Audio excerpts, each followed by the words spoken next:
Hello and welcome everyone to the Week in 7 Questions. Andrius, why should we care about what's happening in Belarus? Well, very good question. Thanks, Roland. Really, I would say, of course, first of all, because we are friends with Belarusian people. That is why we need to support them. Second, of course, Belarusian example of Belarusian revolution could become a great inspiration for Russian people. And things like in Belarus can start to happen in Russia itself. And tell us, Michael, what was your favorite piece of fake news in this election? My God, there were so many because the president gratified us with about 20 lies every single day.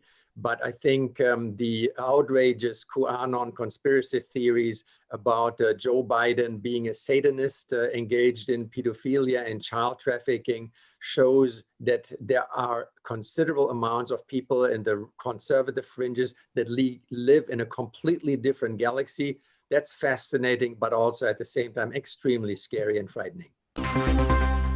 Małgorzata, why are Poland's women so angry at Jarosław Kaczyński? I don't think they are angry. I think they are furious. Since 1993, we had in Poland one of the most restrictive abortion regulations in Europe.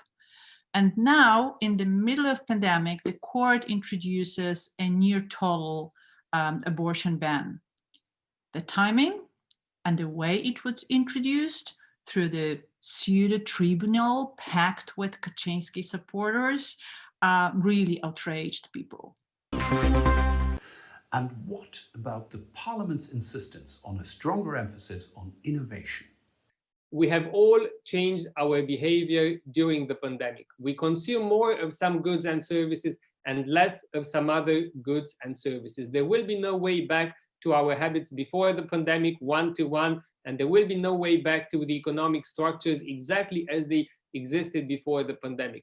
This is why we want to use the budget for better protecting the environment, for supporting research, innovation, digitalization, because only then can we strive in a modern world. We should use this crisis to modernize our economies. Arjen, the COVID-19 crisis has been described as a white swan event. What is meant by that? Dear Roland, I think people mean that we could have seen it coming. But I'm afraid this is a huge hindsight bias. There are many lurking disasters. My own favorite is the Strangelet, which can theoretically be produced by particle accelerators. One such particle could cause a chain reaction that will reduce the whole Earth to the size of a football field. Jamie, you being British, can you provide a 50-word script for an episode of The Crown set during the NATO intervention in Kosovo in 1999? Well, I don't know if Kosovo would have been a good topic for a Netflix episode of The Crown, because obviously the royal family were much more involved in patriotic outpourings of joy, like in 1945 at the end of the Second World War, or of course when Margaret Thatcher regained the Falkland Islands in 1982.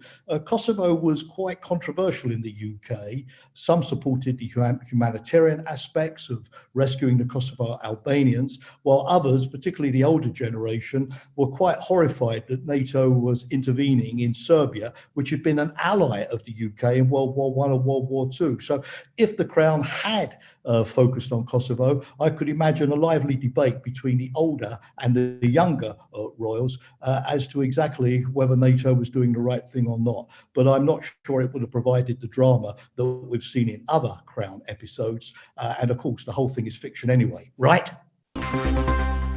And Roberta, as a mother of 4 boys, you must be familiar with superheroes and their superpowers. Is there one the EU could borrow? Well, I think that the heroes of 2020 are the frontliners, doctors, nurses, who have coped so well in the face of such a crippling pandemic. And in fact, I would tell all 4 of my boys this Christmas to dedicate this year and look to them as the real heroes rather than the other way around.